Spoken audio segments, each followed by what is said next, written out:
안녕하세요. 찌는 듯한 더위도 물러나고 이제 곧 가을입니다. 언제 또 거짓말처럼 계절이 바뀔지 새로 바뀔 계절을 생각하니 괜히 설레네요. 뼈가 시리도록 추웠던 게 엊그제 같은데 살이 녹을 것처럼 찌는 더위가 찾아오는 걸 보면 새삼 참 시간이 빠르다는 생각이 들어요. 여러분은 빠르게 흘러가는 시간 속에서 어떤 변화를 겪으셨나요? 아직 세상을 그리 오래 살아본 것은 아니지만 사는 동안 제게는 참 많은 변화가 있었던 것 같습니다. 저는 아버지를 참 많이 사랑했던 아들이었습니다. 철없는 아들인 저를 홀로 키우며 살던 아버지. 아버지는 무뚝뚝한 성격이었지만 저를 잘 챙겨주시고 끊임없는 사랑으로 지켜주시던 그런 분이셨습니다. 그 사랑 안에서 저는 건강하게 잘 자랄 수 있었습니다. 저는 아버지 어머니와 함께 셋이서 한 지붕 아래 살던 외동아들이었어요. 아버지의 말씀을 빌려보자면 저는 태어날 때부터 사랑을 많이 받았다고 합니다. 아버지께서는 저를 보고 또 봐도 질리지 않을 만큼 사랑스러웠다고 하셨어요. 그렇게 부모님으로부터 커다란 사랑을 받던 저였는데 왜 결국엔 아버지와 둘이서만 살게 되었을까요? 여러분께서는 사는 동안 여러분이 원치 않아도 그렇게 해야만 했던 잔인하고 아픈 이별을 해본 적이 있으신가요? 제가 태어나 처음으로 누군가와 이별을 하게 된 것은 제 나이 8살이 되던 해였습니다. 막 초등학교에 입학하고 학교라는 새로운 공간에 적응하던 해, 행복했던 저희 집에 커다란 변화가 찾아왔던 해, 그날도 저는 평소와 같이 학교를 갔다가 집에 돌아와 숙제를 하고 있었는데 부모님께서 집에 돌아오실 시간이 되지 않았는데도 저희 집 문이 벌컥 열리는 거예요. 저는 어머니께서 오신 건가 싶어서 하던 숙제를 내팽개치고 자리에서 벌떡 일어났습니다. 엄마? 어머니께서는 종종 일찍 퇴근을 하시기도 했던 터라 그날도 그래서 일찍 집에 오신 줄 알았어요. 손에 쥐고 있던 연필을 내려놓지도 않고 현관문 앞으로 쪼르르 달려나갔을 때에는 어머니 옆에 아버지도 함께 서 계신 것을 발견할 수 있었습니다. 매일 보는 부모님인데 평소보다 이른 시간에 두 분이 같이 집으로 들어오시니 괜히 더 반가웠어요. 아빠도 왔네? 밝은 목소리로 아버지께 달려가니 어머니께서는 그대로 저를 지나쳐 안방으로 들어가셨습니다. 그때였을까요?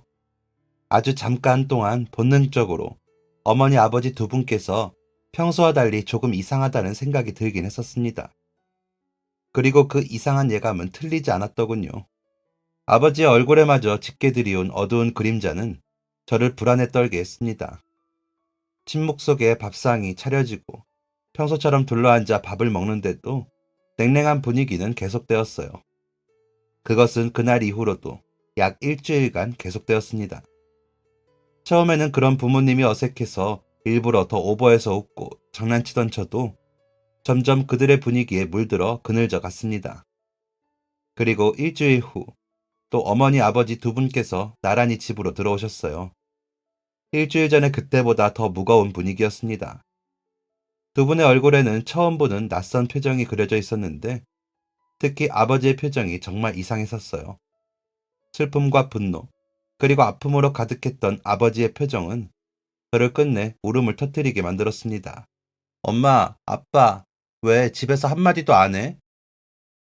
칭얼거리는 소리를 내며 어머니와 아버지 손을 한쪽씩 붙들고 흔들자 아버지께서 나머지 손으로 어머니 손을 잡고 있던 저의 손을 떼어내시고 저를 품에 안으셨습니다. 그러자 어머니께서는 티나게 한숨을 쉬어버리고 방 안으로 들어가셨고요. 이거 뭔가 잘못되고 있는 거구나. 저는 아무것도 모르면서도 속으로 그렇게 생각했던 것 같습니다. 그날 밤 그들의 침묵을 깨고 싶었던 저의 마음은 허탈함에 지쳐버렸고 결국엔 저까지 침묵하게 되는 상황에 이르렀습니다. 어머니 아버지께서는 그런 저를 사이에 두고 거실에 둘러앉았습니다. 아버지는 말씀하셨어요. 엄마랑 아빠가 이제 떨어져 살게 됐는데 석준이는 엄마랑 아빠 둘 중 누구랑 살고 싶느냐고. 아빠는 석준이가 아빠랑 살았으면 좋겠다고. 물론 저는 처음에는 아버지의 그 말씀을 이해하기 어려웠습니다. 한 집에 같이 살아야 하는 우리 가족이 왜 흩어져 살아야 한다는 건지 이해하기 힘든 나이였으니까요. 게다가 분명 어머니와 아버지는 세상 누구보다 친한 사이였고 늘 두 분께서 잘 지내는 모습만 봐왔던 터라 이런 일이 일어날 줄은 예상하지 못했던 것입니다. 나 그냥 엄마 아빠랑 셋이서 살고 싶은데 계속 같이 살면 안 돼? 어머니 아버지께서는 말씀이 없으셨습니다. 그러다 어머니께서 제게 물으셨어요. 석준이, 엄마 말고 아빠랑 둘이서 살아도 씩씩하고 건강하게 잘 지낼 수 있지? 라고요. 저는 분명 고개를 세차게 가로저었건만 두 분은 그렇게 이혼하시고 말았습니다. 제게 말씀하시기 전에 이미 다 결정된 사항이었겠죠. 제가 아버지랑 지내기로 되는 것도 이미 그렇게 하기로 되어 있었던 부분이었던 것 같습니다. 아버지께서는 어머니를 끝까지 보내지 않으려 하셨지만 어머니께서는 그렇게 저희 가족의 손을 놓으셨어요. 가정이라는 틀 안에 만족하지 못하고 새 사랑을 찾아 떠나는 어머니께 아버지께서는 끝까지 애정어린 손으로 작별 인사를 하셨습니다. 멀뚱멀뚱 아버지의 다리 옆에 붙어 서서 어머니가 짐을 싸서 집을 떠나는 모습을 저는 멍하니 지켜보았습니다. 안 가면 안 돼? 내가 말 안 들어서 그래? 이제 말 잘 들을게요. 가지마, 엄마. 애원하는 제게 어머니께서는 미안하다는 말씀조차 남기지 않으셨습니다. 사실 제게 필요했던 말은 금방 다시 돌아오겠다는 말이었으니 어머니께서 아무리 미안하다고 말씀을 하셨더라도 만족하지는 못했을 것 같긴 합니다. 가지 말라고 엉엉 우는 제 눈앞에 차가운 현관문이 쿵 하고 닫혔고 아버지께서는 물기 어린 눈을 하고서 현관 앞에 주저앉아 우는 저를 아주 오랫동안 달래주셨어요. 아주 잔인한 생애 첫 이별은 제게 그렇게 찾아왔었습니다. 학교에서 학부모 참관 수업이나 운동회 같은 것을 할 때면 친구들의 가족들을 종종 보게 될 수밖에 없었는데 늘 화목하고 따뜻한 그 모습들을 보고 있다 보면 왜 하필 저희 집만 이렇게 변해야 했었는지 속상해서 미쳐버릴 지경이었죠. 참 많이 울었었던 것 같습니다. 그래도 시간이 지날수록 저는 아버지와 어머니의 결정을 받아들이기 시작했어요. 이혼의 이유가 어머니의 일방적인 외도였다는 사실을 알게 되기까지는 많은 시간이 걸렸지만 제게는 아무런 잘못이 없었다는 것을 깨달았었습니다. 하지만 저는 여전히 마음 한켠에 아픔을 느끼며 가족이 함께 해야 할 소중함을 느낄 때면 눈물이 고이곤 했습니다. 아버지 앞에서는 울지 않으려고 꼭꼭 참았지만 말이에요. 부모님의 이혼 후에는 저는 아버지를 아끼고 존경하며 사랑하였습니다. 초등학교 고학년 때부터는 저는 혼자 저를 키우는 아버지께 짐이 되고 싶지 않아 열심히 공부하며 미래를 위해 노력했어요. 어머니처럼 떠나버리는 것이 아니라 제 곁에 남아준 아버지를 위해서라도 더욱 노력하는 사람이 되고자 했었습니다. 공부를 열심히 해서 훌륭한 사람이 되는 것, 그게 그때 당시 초등학생이었던 제가 가진 가장 큰 목표였습니다. 아버지 역시 아버지만의 방식으로 저와의 끈끈한 관계를 유지하려고 노력하셨고, 엄마 없는 아이라는 편견 가득한 그 어려움을 극복하기 위해 노력하는 모습을 보여주셨습니다. 처음에는 그 흔한 편견들처럼 어머니의 빈자리가 크게만 느껴졌지만 꽤 금방 잊을 수 있었던 건 전부 다 아버지의 그러한 노력 덕분이었습니다. 엄마 없이 키운 자식이라는 말 듣지 않게 하시려 숱한 밤을 고민과 걱정으로 가득 지새우셨을 것입니다.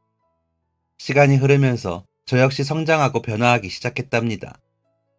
아버지의 노력과는 별개로 엄마 없이 자라느라 부족하다는 그 말을 듣는 게 너무 싫었던 저 역시 그 말을 듣지 않으려고 애쓰고 또 애썼어요. 그리고 그런 저를 알고 아버지께서 제게 주셨던 관심과 사랑은 여러 환경적인 변화와 힘든 상황에서도 희망을 찾아 나가는 법을 깨달을 수 있게 해주었습니다. 그렇게 힘들게 아들을 혼자 키우며 세상을 살아가던 아버지이셨습니다. 아버지는 무뚝뚝한 성격이었지만 저를 보는 눈빛만은 항상 변함없이 따뜻했어요. 홀로 아들을 키우며 어려움을 딛고 있었지만 아버지의 그 무뚝뚝한 표정 뒤에는 따뜻한 사랑이 숨겨져 있었습니다. 저는 그 과분한 사랑을 혼자 독식하는 아주 행운하였다고 생각합니다. 아버지께서는 저에게 말보다는 행동으로 사랑을 표현하시는 분이었습니다. 매일 아침, 바쁜 새벽 출근을 하시면서도 저를 위해 손수 만든 아침 식사를 준비해 주셨고, 그렇게 새벽 일찍 부지런을 떨어놓고도 밤 늦게까지 일하시고 돌아와 가장 먼저 저를 챙겨주시는 아버지의 모습은 슈퍼맨 그 자체였습니다. 크게 다정히 웃어주신다거나 간질거리는 애정 표현을 해주시는 분은 아니었지만 몸소 보여주시던 행동만으로 저는 커다랗고 사랑을 받고 있는 사람이라는 것을 깨달을 수 있었어요. 어떤 어려움이 닥쳐도 항상 저를 먼저 생각하며 챙겨주시고 사랑으로 대해주시던 아버지의 모습은 저에게 큰 힘이 되었습니다. 삐뚤어지고 방황할 틈이 없었어요. 아버지의 사랑을 받기만 하는 것에도 제 시간은 부족했으니까요. 아버지의 그 사랑은 지금에 와 생각해보면 저를 향한 엄청난 희생이었다고 생각합니다. 그런 아버지의 사랑과 노력이 저를 든든하게 지탱해 주었고, 저는 지금도 여전히 아버지께 감사함을 느낍니다. 아버지께서는 제가 어떤 길을 선택하든 항상 제 곁에서 응원하고 격려해 주셨어요. 공부가 어렵거나 교우 관계가 불편하고 어려운 시기에는 항상 넌 할 수 있어 라는 가벼운 말 한마디로 저를 힘들게 겪던 순간을 이겨내도록 만들어 주셨습니다. 어째서인지 모르겠지만 다른 100마디의 말보다 아버지의 할 수 있어 하는 짧은 말이 제게는 커다란 힘이 되었던 것 같아요. 그 위로가 통할 수 있었던 건 아무래도 제가 아버지의 핏줄이기 때문이겠죠. 어쩌면 모든 부모님의 마음이 그러할지도 모르겠지만 저희 아버지의 사랑은 언제나 무조건적이었습니다. 저의 실수와 부족함을 혼내지 않고 오히려 그것을 바탕으로 배우는 기회로 삼아주시려고 애쓰셨어요. 생각해보니 아버지는 분명 참 무뚝뚝한 분이셨는데 그 속은 긍정적인 생각들로 가득한 분이셨네요. 물론 그 사랑 안에서 저는 자신감을 가지고 성장할 수 있었고요. 아버지와 둘이서 써내려간 시간들은 돌이켜보면 항상 특별했었습니다. 아버지께서는 주말마다 일주일 내내 심심했을 저를 데리고 공원에 가서 함께 시간을 보내고는 하셨는데 그때 행복한 기억들은 아직도 잊혀지지가 않아요. 아버지와 함께 별을 보면서 이야기를 나누는 순간들은 저에게 큰 격려가 되기도 했고 그 순간 자체만으로도 커다란 행복이었습니다. 함께 별을 보며 이야기를 나눴던 기억이 아직도 생생해요. 꿈처럼 황홀했고 또 그때 나누었던 별뜻 없는 대화들이 제게는 정말 간지러운 기억이었거든요. 그렇듯 저는 어머니께서 떠나간 후 단 한 번도 아버지 앞에서 어머니 이야기를 꺼내본 적이 없었습니다. 아버지의 무뚝뚝한 말투 뒤에는 항상 저를 먼저 생각하고 아끼시던 제게로 향하는 끊임없는 사랑이 느껴졌었거든요. 그래서 아버지와의 추억은 저에게 큰 보물입니다. 아버지의 손을 잡고 걷던 길, 함께 만들어낸 작은 추억들이 모두 제 삶의 양분이 되어 아버지를 닮은 사람이 될 수 있도록 만들어 주었습니다. 아버지의 무뚝뚝한 표정 뒤에는 항상 저를 향한 애틋한 사랑이 숨겨져 있었고 그 사랑이 저를 지켜주고 안아주었어요. 어떤 순간에도 그림자처럼 제 곁에서 딱 붙어서 말입니다. 요즘 말로 겉차 속다의 사람이었습니다. 저희 아버지는요. 겉은 차가워도 속은 따뜻한 사람의 줄임말인데 요즘 사람들이 별걸 다 줄여 말하는 통에 그런 말이 생겨났나 봅니다. 겉은 차가워도 속은 따뜻한 그런 저희 아버지의 모습은 제 눈에만 보였던 것은 아니었던 것 같습니다. 아버지와 제가 살던 작은 평수의 빌라에는 다양한 이웃들이 함께 살았는데 아버지께서는 언제나 특유의 무뚝뚝한 친절로 주변 이웃들과 소통하시곤 했습니다. 처음 이사를 왔을 때 험악한 인상이라며 거리를 두던 이웃분들도 시간이 지나면서는 석준 아빠, 길 걸어 다닐 때 조금만 인상을 좀 펴봐 라고 장난스런 말을 건네실 정도로 아버지와 금방 잘 지내셨어요. 아버지께서 가진 특유의 무뚝뚝한 인간미는 이웃들에게 큰 인상으로 남았고 성격은 좀 무뚝뚝해도 석준 아빠가 진짜 진국이긴 해 하는 그런 말씀들을 들을 때면 저는 항상 자랑스러웠습니다. 겉보기와는 다른 아버지의 친절한 모습은 훔치고 싶을 정도로 따뜻한 모습이었습니다. 그래서 저도 언젠가는 아버지와 같은 따뜻한 마음을 가진 사람이 되고 싶다는 다짐을 했었죠. 물론 어렸던 그땐 그냥 사람들이 아버지 칭찬을 하시니까 좋아서 그랬던 것도 있지만요. 그런데 어느 날 아버지와 함께 길을 걷다가 저희 집 바로 위층에 사시는 이웃 할아버지께서 말을 걸어오셨습니다. 101호 맞지요? 우리 집사람이 1층에 놔둔 짐 101호가 다 들어서 옮겨졌다면서? 날씨도 더운데 도와줘서 고마웠어요. 다 들어옮기고 고맙다고 말하려고 보니까 글쎄 순식간에 가버리고 없더라고 하더구만요. 마주치면 꼭 고맙다고 전해달라고. 우리 집사람이 정말 고마웠다고 했어요. 나도 많이 고마워요. 그냥 모른 척 지나칠 수 있는 거였는데 신경 써줘서. 할아버지께서는 아버지를 보며 고마웠다는 말을 전하시곤 제게 아버지의 친절한 모습을 칭찬하셨습니다. 그러니 저는 아버지가 자랑스러워 어깨에 힘이 빡 들어가 웃음이 멈추질 않았죠. 마음씨 고운 아빠 닮아 너도 일이 똘망똘망하고 착하구나 하시는 할아버지의 말씀에 제 칭찬을 하신 것도 아닌데 꼭 제가 칭찬을 받은 것처럼 어깨가 올라가고 뿌듯한 마음이 들었거든요. 무뚝뚝한 성격과 외모 탓에 아버지를 미워하기만 하는 줄 알았는데 꽤나 여러 번 이웃 어른들께 아버지에 대한 고마운 이야기나 칭찬을 듣다 보니 너무 뿌듯했습니다. 맞아요. 그 사람이 바로 제 아빠예요. 저희 아빠 겉은 좀 그래 보여도 엄청 착하고 좋은 분이에요. 라고 동네방네 소리를 지르고 싶을 정도였습니다. 제 눈에만 보이는 줄 알았던 아버지의 특유한 무심한 친절이 주변 이웃들에게까지 큰 영향을 미치고 있는 것을 보며 저는 더욱 감동을 받았습니다. 그러고는 생각했지요. 나도 꼭 아버지가 자랑스럽게 여길 수 있는 그런 아들이 되어드려야겠다고 말이에요. 아버지는 저의 가슴 속에서 늘 빛나는 보석 같았습니다.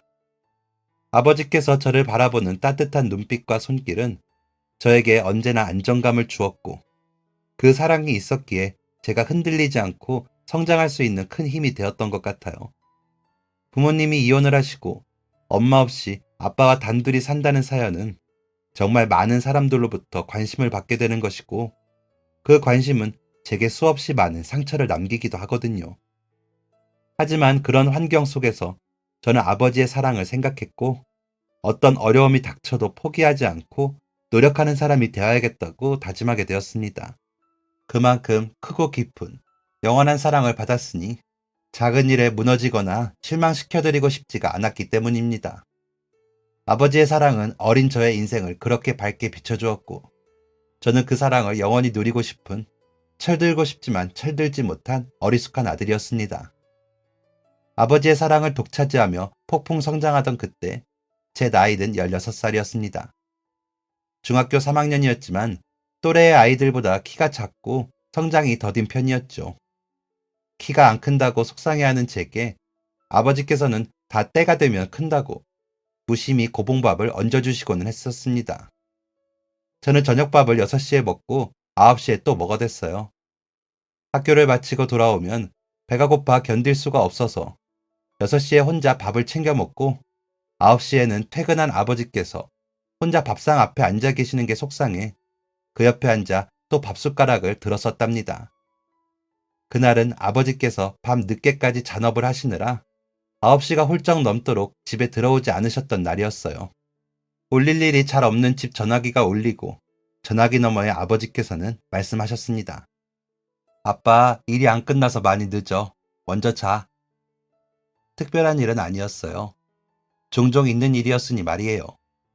아버지의 말씀대로 저는 적당히 TV를 보다 숙제를 하고 잠자리에 들었습니다.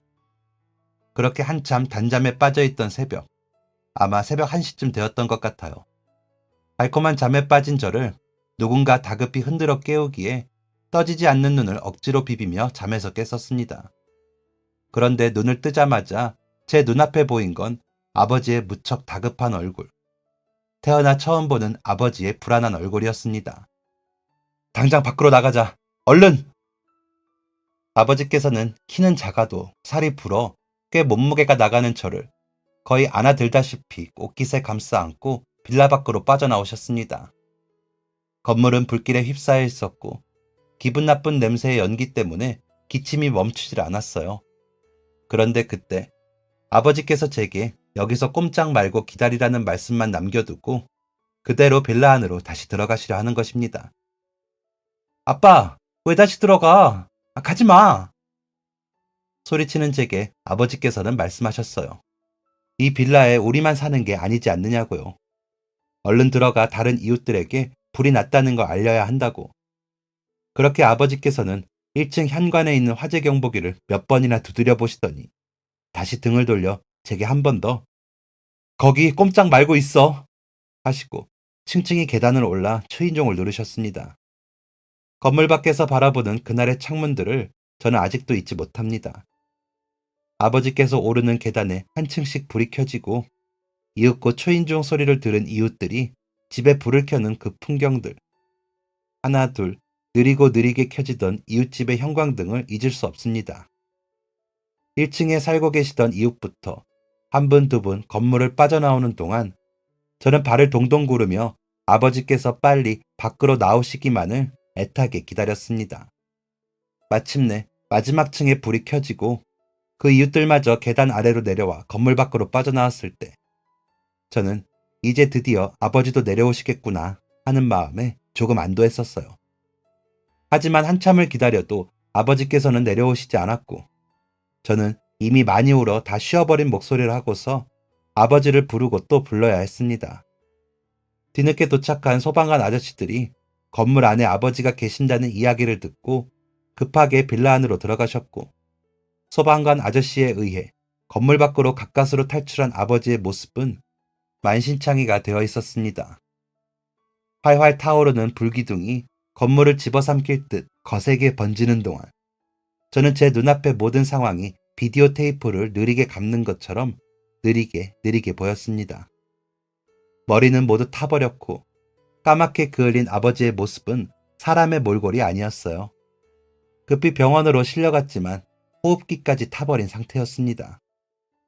빌라에 불이 났다는 것을 깨닫고 가장 먼저 목숨을 구할 수 있었던 아버지는 20명이 넘는 사람들을 모두 무사히 탈출시키느라 정작 당신은 전신 98%의 심각한 화상을 입은 채 만신창이가 되어 쓰러진 것입니다. 아버지의 모습은 분명 저의 아버지였지만 도저히 아버지라고는 믿기지 않는 모습이었어요. 저는 그런 아버지를 붙잡고 다 쉬어 갈라져 버린 목소리를 억지로 짜내며 아빠! 아빠! 하고 울고 또 울었습니다.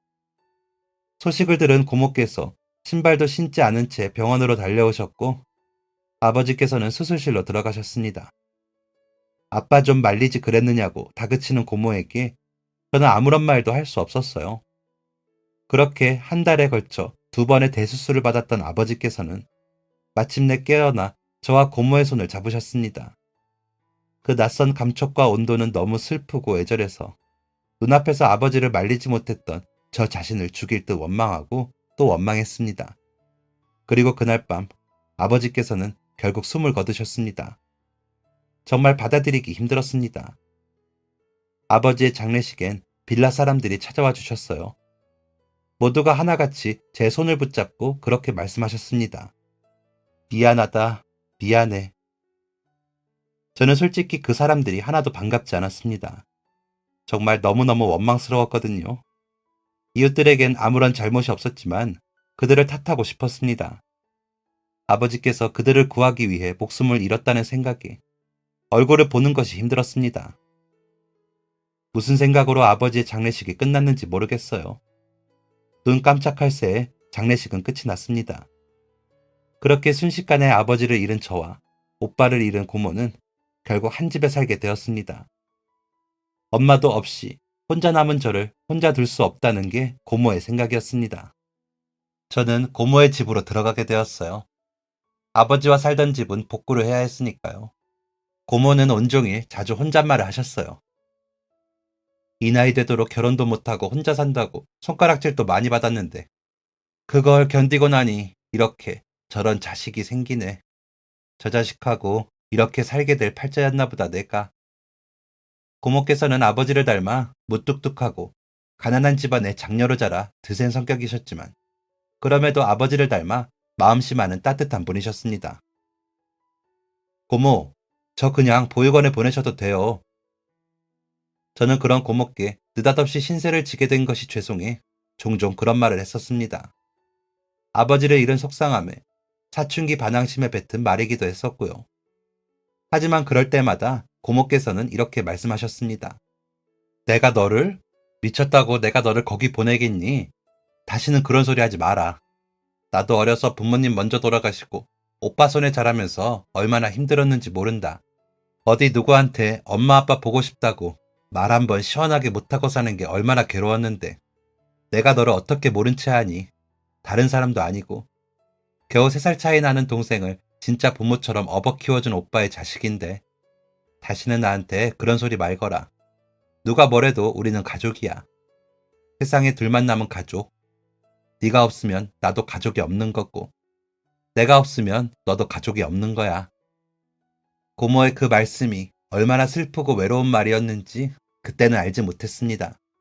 훗날 고등학교를 졸업할 때쯤이 되어서야 고모의 그 말씀이 얼마나 지독히 외로웠어야만 하실 수 있는 말씀이었는지 깨달았죠. 고모의 말씀처럼 저는 고모의 유일한 가족이었고 고모는 저의 유일한 가족이었습니다. 아버지께 했던 것처럼 마음 편히 기대거나 어리광을 부리지는 못했어도 고모라는 사람의 존재는 제가 자라는 동안 저에게 큰 위로가 되었고 의지가 되었습니다. 저도 고모에게 그런 존재가 되고 싶다고 19의 졸업식 날이 되어서야 뒤늦게 다짐했었답니다. 그렇게 활활 타오르는 불길에 쌓여있던 빌라는 군데군데 그날의 흔적이 남아있었지만 복구를 마쳤습니다. 아버지께서는 돌아가시고 곁에 없지만 그곳은 변함없이 그날의 그 사람들이 살아가는 삶의 터전이었습니다. 저는 아버지 없는 집으로 고모랑 함께 들어왔어요. 집에 남아있는 아버지께서 쓰시던 칫솔, 아버지께서 누워 베던 베개, 늘 손에 쥐고 계시던 TV 리모컨. 남아있는 물건들을 버리지 않고 그냥 이대로 살고 싶었어요. 아버지가 돌아가셨다고 상실감을 느끼며 사는 것보다 언제 다시 아버지께서 살아 돌아오셔도 전혀 이상할 게 없는 것처럼 살아계셨던 그대로를 유지하며 사는 것 말입니다.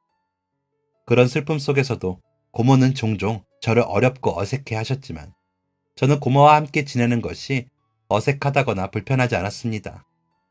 머리 긴 아버지와 함께 지내는 기분이었거든요. 그 정도로 고모는 저희 아버지와 많이 닮아 있었습니다. 저는 그런 고모가 좋다가도 싫었습니다. 그렇게 저조차도 알 수 없는 혼란스러운 감정을 안고 고모와 함께 살게 된 지 한 달 정도가 흘렀던 것 같아요. 밖에 나갔다 들어오신 고모가 저를 앉혀두고 어떤 봉투 하나를 보여주셨습니다. 봉투 안에는 끝이 닳아있거나 쭈글쭈글한 지폐가 가득 들어 있었어요. 이게 뭐예요? 하고 물으니 고모께서 말씀하셨습니다. 아버지 덕분에 살았다고. 너 대학 갈 때까지만이라도 조금씩 보태고 싶다고 빌라 이웃분들이 주셨다. 한 집마다 5만 원씩 총 100만 원이야. 빌라의 사람들이 매달 돈을 모아서 저를 후원하시겠다 나선 것이었습니다. 그때까지만 해도 저는 여전히 이웃들을 원망하고 있었기에 그 돈 봉투가 썩 달갑지 않았습니다. 아버지께 미안하고 고마운 마음을 제게라도 갚고 싶었던 것이었겠죠. 좋지 않은 제 표정을 보신 고모께서는 한숨을 푹 내쉬며 말씀하셨습니다. 나도 억울해서 받기 싫다. 근데 석준아, 사람들이 얼마나 미안하면 이러겠니? 자기들 목숨 구해주려다 잘 지내던 이웃 하나가 목숨을 잃었으니 그 사람들은 얼마나 죄책감에 괴롭고 밤에 잠 못 들겠어. 네 아빠야 이미 하늘나라로 갔으니 그렇다지만 아빠가 목숨 걸고 구한 사람들은 마음 편하게 잘 살아야 하지 않나 싶다. 이 돈 받음으로써 이웃들이 조금이라도 마음의 죄책감을 덜었으면 해서 그래서 받았다. 너 키우는데 잘 쓸 테니 당신들 잘못 하나도 없으니 죄책감 갖지 말라고. 그러고 받았어. 그러니 석준아, 아빠 몫까지 너는 건강하게 잘 살자. 너도 잘못한 거 하나도 없어. 고모의 말씀에 저는 아무 말도 하지 못했습니다. 정말 억울하고 원통했지만 고모 말씀이 다 맞는 말씀이었거든요. 결국 제 마음을 다스리는 것은 저만 할 수 있는 일이었어요. 이웃 어른들 역시 마찬가지였을 것입니다. 그분들의 마음 역시 그 누가 대신 다스릴 수 없는 것이었을 테니 제게 후원하겠다는 마음으로 모인 그 돈봉투 하나로 사람들이 마음의 죄책감을 덜 수 있다면 그걸로 됐다고 생각했습니다. 그래서 내키지 않는 그 마음들을 억지로 삼키고 또 삼켰습니다. 그날 이후 시간은 잘도 흘러갔어요. 애써 괜찮다고 생각하려 노력했지만 돌아가신 아버지의 그림자는 꽤 긴 시간 동안 제 마음에 드리워졌습니다. 아침에 눈을 떠도, 점심에 밥을 먹어도, 밤에 잠을 자도 아버지의 생각이 머릿속을 떠나지 않았어요.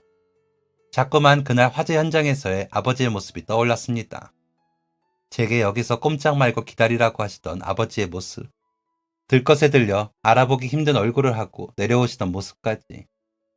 그 모든 모습들을 다 머릿속에서 지워버린다고 해도 가장 큰 슬픔의 그림자는 아버지를 두 번 다시 만날 수 없다는 것이었습니다. 물론 고모께서 제 곁에서 저를 돌봐주셔서 어느 정도는 견딜 수 있었지만 아버지의 부재는 아무래도 제 마음을 요동치게 만들었습니다. 괜찮다가도 불쑥, 안 괜찮다가도 불쑥. 고모 역시 제 앞에선 괜찮은 척 하셨지만 그 속은 보지 않아도 뻔히 알 수 있었어요. 저희는 누가 먼저랄 것 없이 아버지의 빈자리에 가슴 아플 사람들이었으니까요. 그러나 겨우 16이던 제게 감정이란 스스로 조절하기 힘든 부분이 많았습니다. 고모께서 저를 위해 애써 노력하고 계시다는 걸 너무나 잘 알면서도 이기적인 어린 마음은 제 감정 하나를 스스로 다독이지 못해 말썽이었죠. 고모께 고맙고 감사하면서도 저는 고모를 계속해서 괴롭혔습니다. 가뜩이나 무뚝뚝하고 아빠를 닮아 속만 착한 고모는 제 앞에서 제대로 말씀 한번 못 해보시고 꽤나 속이 문드러졌을 것입니다. 전 고모께만큼은 절대로 그렇게 굴어서는 안 된다는 걸 잘 알면서도 제 마음대로 되지 않는 흔들리는 마음을 드러내고 또 드러냈습니다. 고모의 노력과 저의 감정은 그렇게 서로에게 상처만 남겼어요. 그럼에도 고모께서는 제 못난 마음을 안정시키고 달래기 위해 최선을 다하셨습니다. 감정을 주체 못하다가도 그런 고모의 모습에 정신이 들 때면 아버지의 그림자에 사로잡힌 채 억지로 웃는 표정을 지어 보였죠. 고모는 그런 저 몰래 화장실에서 물을 틀어두고 눈물을 삼키곤 하셨습니다. 그러던 어느 날 고모가 감기 몸살에 걸려 알아눕게 되시면서 드디어 제가 정신을 차리게 됐습니다. 회사를 마치고 돌아온 고모께서 힘없이 현관문 앞에 풀쑥 쓰러지는 그 모습을 보자마자 정신이 번쩍 든 거예요. 고모를 억지로 들쳐업고 집 밖으로 나와 동네를 달렸습니다. 도와주세요! 도와주세요! 정말 다행히도 고모는 금방 회복하셨어요. 고모를 들쳐업고 도와달라 울부짖는 저를 발견한 4층 아주머니께서 고모를 보살펴 주신 덕분이었습니다. 큰 병이라도 걸린 건 줄 알고 어디 크게 다치시기라도 한 줄 알고 하늘이 무너지는 줄 알았다며 엉엉 우는 제게 고모께서는 말씀하셨어요. 네 고모가 얼마나 건강하고 튼실한데 이깟 감기 몸살로 절대 안 죽어. 그러니 울지 마라. 석준아, 눈물 아깝다. 참으로 고모다운 말씀이셨습니다. 그런데 다음날 학교를 마치고 돌아오니 고모가 일을 하루 쉬는 김에 저 좋아하는 음식들을 하셨다며 맛있는 반찬들을 꺼내주시는 게 아니겠습니까? 한상 가득 온통 제가 좋아하는 음식으로 가득한 것을 보며 저는 목이 메어왔습니다.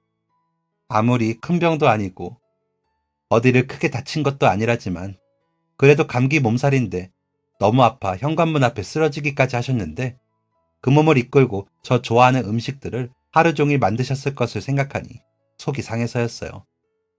저는 눈물을 참지 못하고 밥그릇에 코를 박은 채 고개를 들지 못했습니다. 아버지를 그리워만 하느라 곁에서 이렇게 애쓰시는 고모를 더는 외면해서는 안 되겠다. 그날 저는 눈물을 콸콸 쏟아내며 밥을 3공기나 먹어치웠어요. 고모께서는 반찬 없이도 제 밥에는 간이 되었겠다며 어색한 농담을 건네셨고요. 그 모습마저 아버지 같아서 또 눈물이 났습니다. 제가 그동안 얼마나 이기적이었는지 다시 한번 깨닫는 순간이었어요. 그 후로 저는 고모와의 시간들을 소중하게 생각하게 되었습니다. 주말에는 괜히 제가 요리를 해드리겠다며 주방에 서서 고모가 좋아하시는 음식을 만들어 보기도 하고 벌써부터 흰머리가 난다며 스트레스 받고 고생하시는 고모의 머리맡에 앉아 허접한 실력으로 흰머리를 쏙쏙 뽑아드리기도 했습니다. 고모께서는 다정한 말보다 따뜻한 행동으로 저를 감동하게 만드셨어요. 그중 가장 울컥했던 건 공부하는 제 등 뒤로 다가와 어깨를 주물러 주셨을 때랍니다. 사실 앉아서 책만 들여다보는 저보다 하루 종일 힘들게 일하는 고모의 어깨가 더 뭉치고 아플 것인데 고모께선 늘 제 어깨를 먼저 걱정해 주셨습니다. 저는 그렇게 고모와 함께 있는 순간이 저를 위로하는 소중한 시간임을 깨달았어요. 아버지의 부재도 더 이상 저를 괴롭히지 않았습니다. 그 대신 저는 아버지와의 소중한 추억을 가슴에 품고 아버지가 사랑했던 동생, 고모와 또 다른 진정한 가족이 되었습니다. 고모와도 잘 지내게 되고 시간도 흐르면서 이웃들에 대한 원망도 조금씩 사라져갔어요.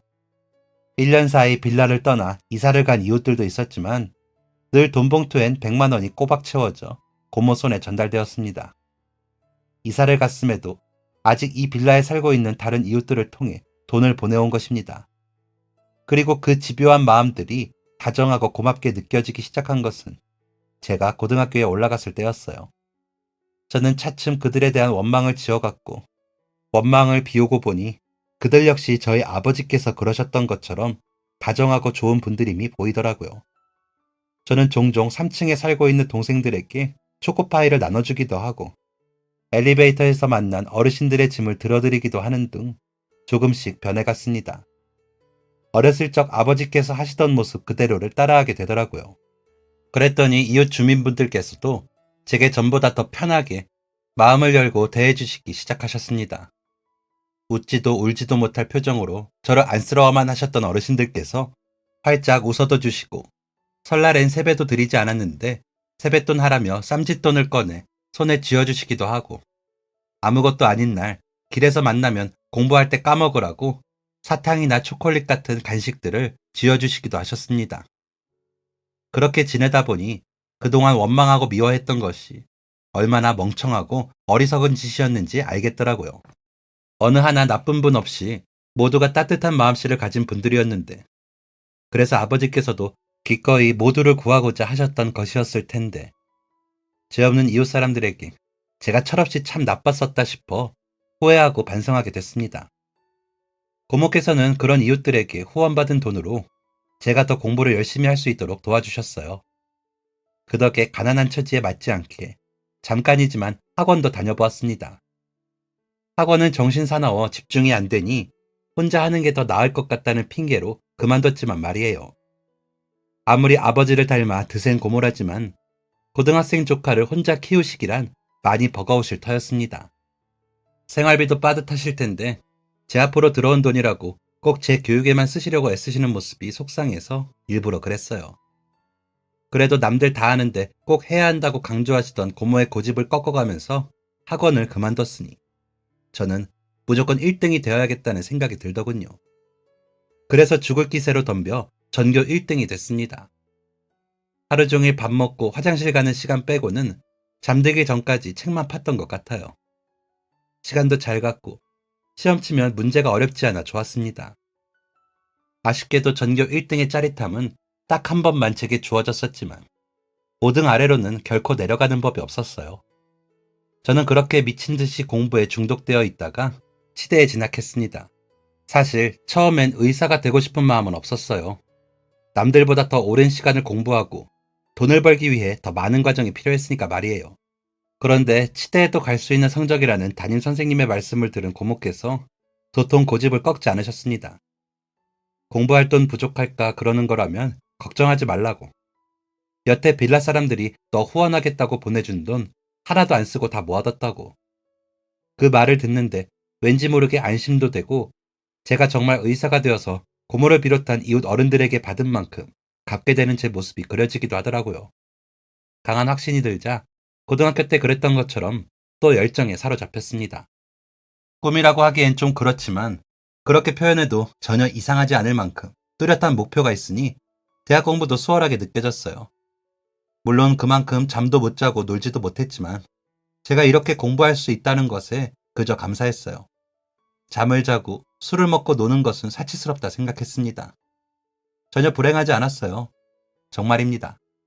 막말로 제가 의사가 되면 돌아가신 아버지께서도 무지하게 기뻐하실 거란 상상도 정말 많이 했습니다. 의사가 되는 길은 예상했던 것보다 멀고 험했지만 여러 고난도 뒤따랐지만 끝내 저는 해낼 수 있었습니다. 처음은 월급쟁이 의사로 치과에서 경력을 쌓았어요. 돈이 제법 모이고 제가 동네에 작은 치과를 개업할 때까지도 그 동네를 떠나지 않았습니다.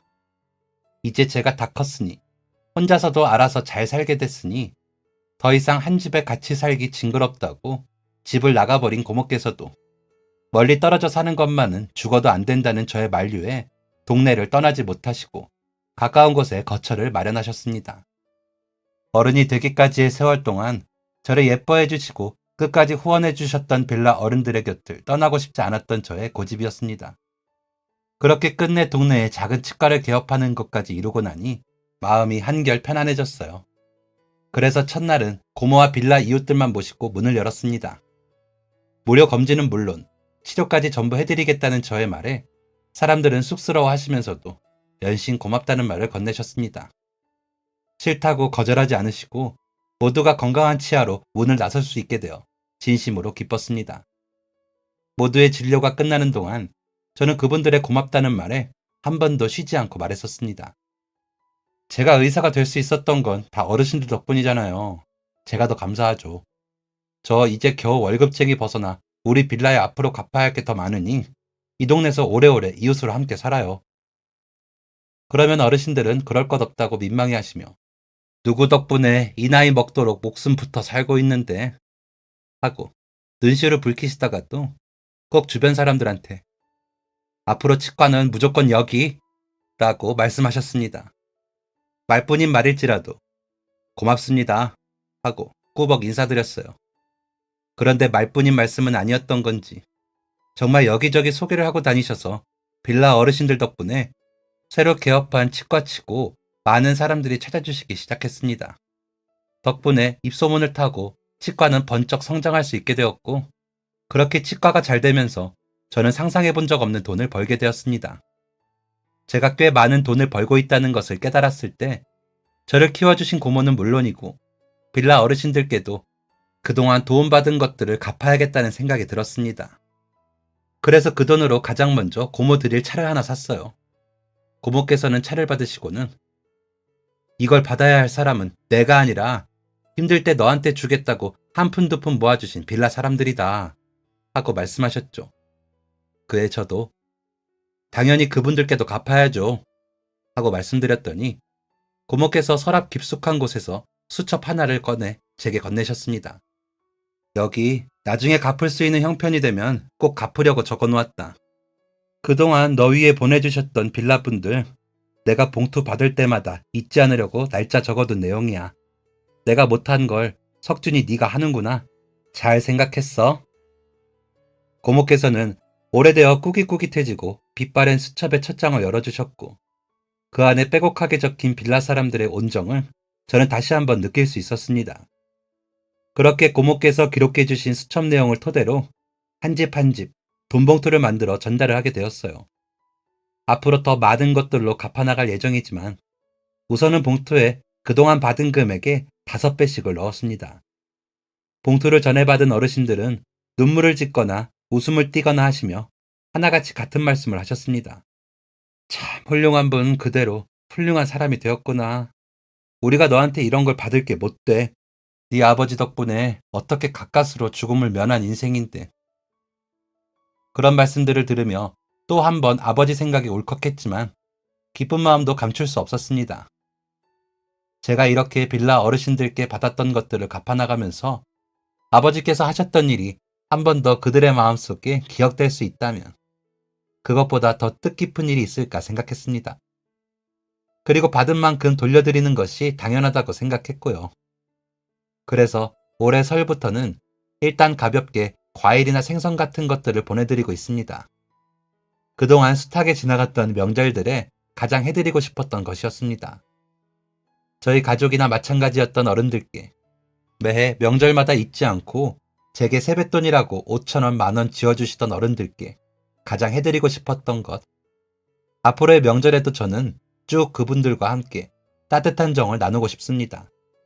아버지께서 떠난 것은 아버지께서 제 삶에 남긴 소중한 가르침이었다는 것을 깨달았습니다. 정이라는 이름 아래 함께 어우러져 살 수 있는 저희 빌라 사람들이 저는 참 고맙고 좋습니다. 앞으로 또 어떤 것들로 그동안 받았던 관심과 정을 갚아나가면 좋을지 행복합니다. 저를 위해 기꺼이 어머니 역할도 아버지 역할도 마다하지 않으시고 저를 사랑으로 키워주셨던 고모께는 더 편안하게 지낼 수 있는 집 또한 마련해드릴 예정입니다. 모든 걸 다 갚고 나면 저도 제 남은 인생을 함께할 짝을 찾아 또 다른 가정을 꾸려보려고요. 그렇게 되려면 더 열심히 성실하게 살아야겠죠. 지금까지 사연 들어주셔서 감사합니다. 사연이 재밌으셨다면 구독과 좋아요를 눌러주세요. 감사합니다. 안녕히 계세요.